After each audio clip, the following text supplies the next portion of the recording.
Shalom bien-aimés dans le Seigneur, de partout là où vous nous suivez dans votre chaîne, les amis de Lévitique 10.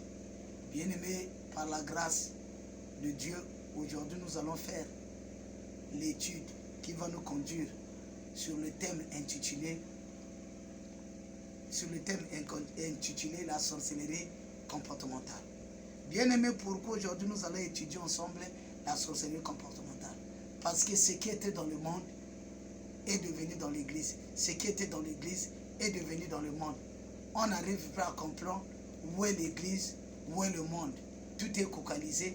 L'église ne se fait pas savoir et le monde aussi ne se reconnaît pas.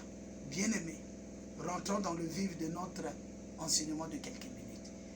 La sorcellerie comportementale, bien-aimés, c'est une malveillance durable, souvent accompagnée de méchanceté dévorante qui nuit. Ça veut dire la sorcellerie comportementale, c'est une malveillance. Quand nous parlons d'une malveillance, ça veut dire c'est la haine.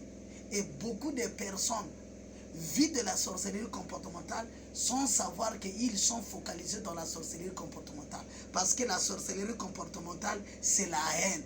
Cette malveillance durable, souvent accompagnée de méchanceté dévorante qui nuit. Prenons l'exemple, bien-aimé. Dans le livre de Romains, chapitre 3, commençant par le verset 15 jusqu'au 16e verset, que dit Romains? Ils ont les pieds légers pour répandre le son. Le malheur et la destruction sont sur leur route. Ils ne connaissent pas le chemin de la paix. Donc, il y a des personnes qui se disent chrétiens, qui se sont fait chrétiens, mais qui ne vivent pas la chrétienté. Parce qu'un chrétien, c'est une personne qui est née de nouveau. Or, naître de nouveau, c'est naître d'eau et d'esprit. Quelqu'un qui naît d'eau et d'esprit est rempli du Saint-Esprit. Et quand le Saint-Esprit a franchi une personne, la personne devient une nouvelle créature. Les choses anciennes sont passées, toutes choses deviennent neuves. Par exemple, 2 Corinthiens 5, chapitre 17, le confirme. Bien-aimés, où sont les chrétiens? Parce que la sorcellerie comportementale que nous vivons de partout, dans des églises, au milieu des pasteurs, au milieu des soi-disant chrétiens, fait mal.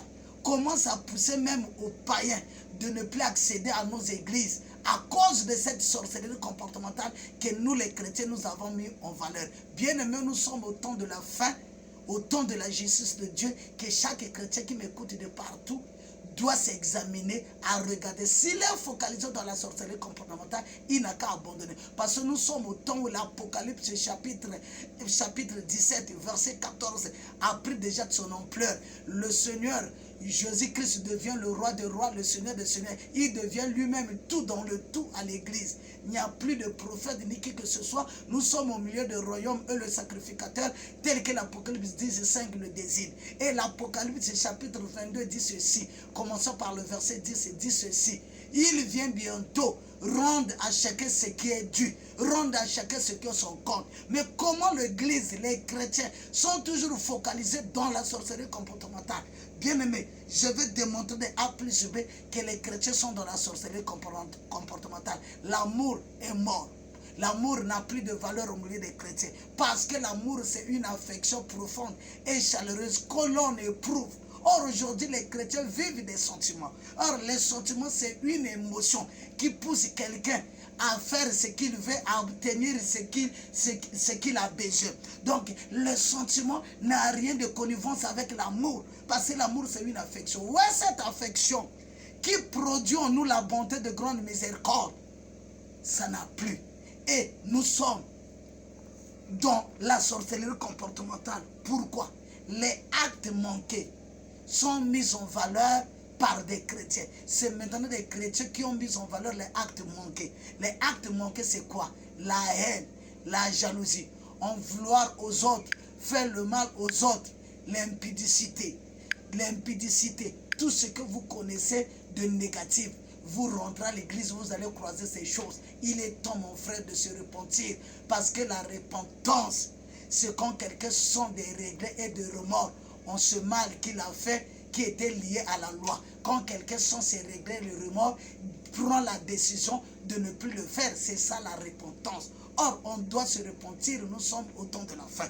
Parce que la majorité des églises, la majorité des hommes de Dieu, la majorité des chrétiens ne vivent plus du christianisme. Ils vivent de la sorcellerie comportementale, la haine, la jalousie, l'envie des autres, en vouloir aux autres, empoisonner les autres, parler mal des autres. Les pasteurs ne peuvent plus demander pardon à l'église, quel que soit le péché, quel que soit le mal qu'ils ont fait. Ils n'ont plus le temps de pardon, de chercher à chercher le pardon. Or, la Bible nous dit dans Matthieu chapitre 18, verset 15 à 18, si ton frère t'a fait le mal, tu dois le prendre, lui dire la vérité et chercher la réconciliation ou pardonner. Et dans le livre de Matthieu chapitre 15, la Bible nous dit, si tu ne pardonnes pas les autres, ton Père qui est dans le secret ne peut pas te pardonner. Mais aujourd'hui, qu'est-ce que nous vivons dans les églises? Qu'est-ce que nous faisons dans les églises? Remarquez bien aimé, aujourd'hui c'est l'église qui est dans le monde est dans l'église. Pourquoi?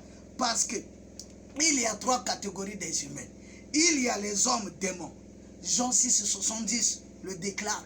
Je vous ai choisi les 12, mais parmi vous il y a un démon. Il y a les hommes animaux ou l'homme animal. 1 Corinthiens 2, 14 le dit. L'homme animal ne connaît pas les choses de l'Esprit de Dieu, car c'est spirituellement qu'on en rend compte. Il y a les hommes saints. Jean chapitre 15, verset 16 le dit. Je vous ai choisi, j'ai mis ma sémence en vous, afin que cette sémence puisse croître. Est-ce que nous mettons cela en valeur? Il nous a choisi, il a mis sa sémence en nous. Ça veut dire, nous sommes les premiers à supporter les faiblesses des autres et à maîtriser nos propres émotions. Mais quand de partout dans les églises, ce sont des querelles, ce sont des disputes, ce sont des dislocations.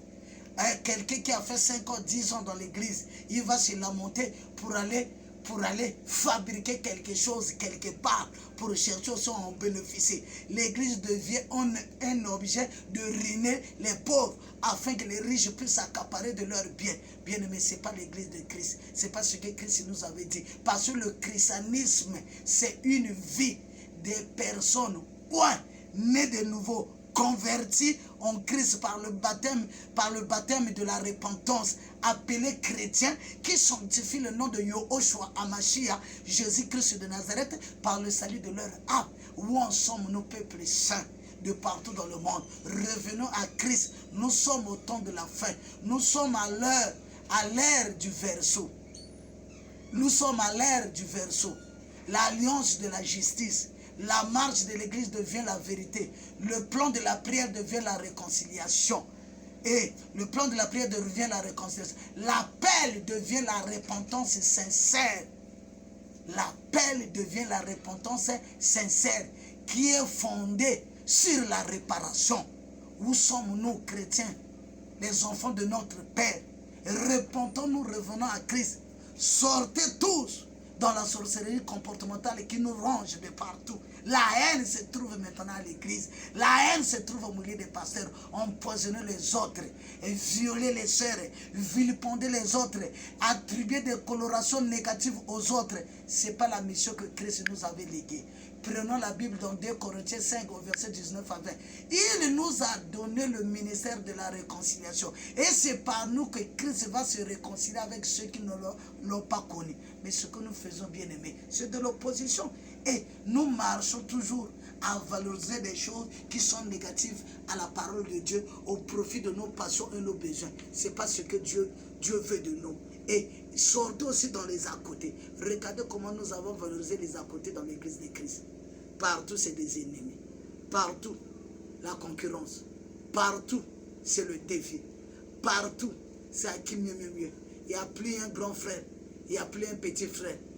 Les premiers qui ont donné l'accès à l'évangile ne sont plus respectés. Ceux qui viennent nouvellement aussi ne sont plus valorisés par les anciens. Nous vivons un remue-ménage absolu à l'église. Nous sommes au temps où Christ nous a demandé de se repentir, parce que Christ viendra bientôt et il rendra à chacun ce qui lui est dû.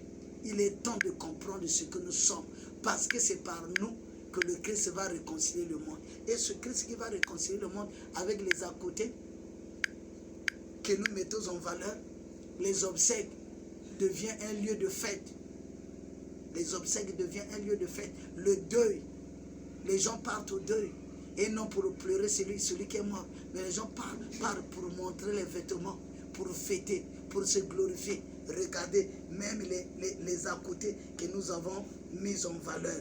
Et de partout, il n'y a que des danses dans des églises. Il n'y a plus d'enseignement. Il n'y a que des danses et de recevoir et de recevoir. C'est ça le christianisme que nous décidons à valoriser. Savez-vous que c'est notre pays que Christ a choisi? C'est le Grand Congo. C'est le Grand Congo ou c'est l'Afrique que Dieu a choisi pour ce dernier temps. La dernière industrialisation qui va bouger l'humanité commencera par l'Afrique. Mais où sommes-nous les Africains? Nous vivons dans la haine, nous vivons dans la jalousie. La sorcellerie comportementale est mise en valeur. On ne veut plus pardonner aux autres. On ne veut plus faire le bien aux autres. On veut seulement vilipender, détruire, empoisonner, marginaliser. C'est ce que nous vivons maintenant.